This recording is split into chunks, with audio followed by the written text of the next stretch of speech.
Okay guys, this is the complete transformation process for Newage, Brawn and Outback.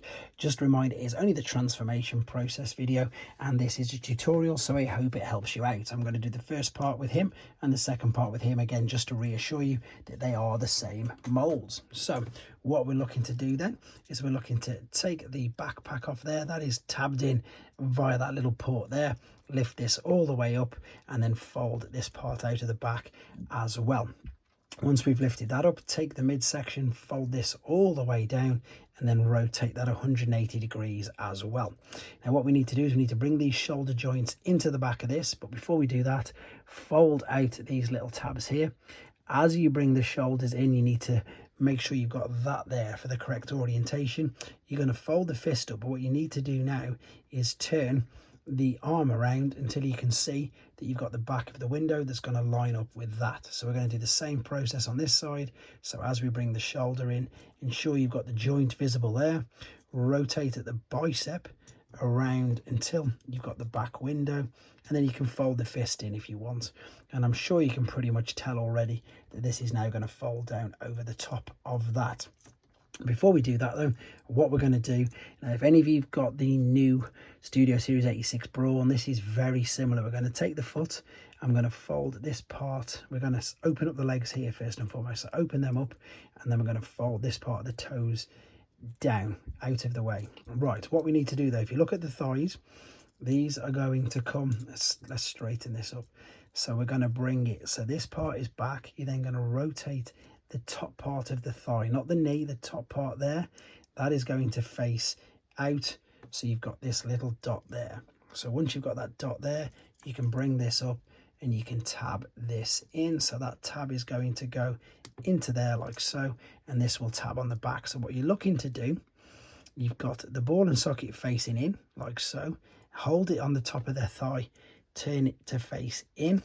So you've got that slant facing inwards. Then you're going to open up this, open up the leg, it'll come out like so, and then it will tab in either side at the front. And then before we do the back, of course, we need to make sure this is lifted up, bring this over and down. And now this is the only really awkward part, to be honest, because what you've got to do is you've got to push this down and tab the fists in either side of this. So I do find this really awkward in honesty, but a little bit of brute force and the understanding that these are all ball and socket joints, so they're just going to pop off if you apply a bit too much, just to reassure you. So I'm going to try and create a little bit of space here. There we go, and that's now going to pop into there. Now everything will clip down on itself. Don't forget to fold the feet down, bring this around, and then tab this together like so, and then just make sure it's pushed down into position. There you go, that's how you get him into his alternate mode. Right then, let's take him back to his robot mode. So if you've got this bit attached to the back, let's just take it off. It can be a little awkward because it is just so small, and funnily enough, by doing that, that might have actually helped me out, because what I'm separating here now are the feet. So I'm going to just untab this, I'm going to fold the toes back up like so, so you've got a flat foot like this. Let me just show you what I'm doing, folding that over, and we now need to separate this from the front. And then if we turn our attention to the underside, because all the legs, this is really held in quite well, have all been spun around, so we need to spin this around 180 degrees before we forget. Then this is going to be the front part there, so fold that part of the leg down as we collapse this over to join them legs together via that tab, and fold the foot over. What you then need to do is rotate this part under the thigh, rotate it around, and then rotate that around as well. So what you're looking at doing, turn this around, bring it down, rotate this part under the thigh so the leg's nice and smooth, clip the bottom of the legs together, fold this over as a foot, rotate that at the knee, and now we need to turn our attention to the back. This can be quite tricky to separate these as well, because it really is held together well. You've got to put enough pressure, like you can see there, to separate the fists off this back part like so. Once we've done that, you can just about get in, and we need to bring this up. There we go.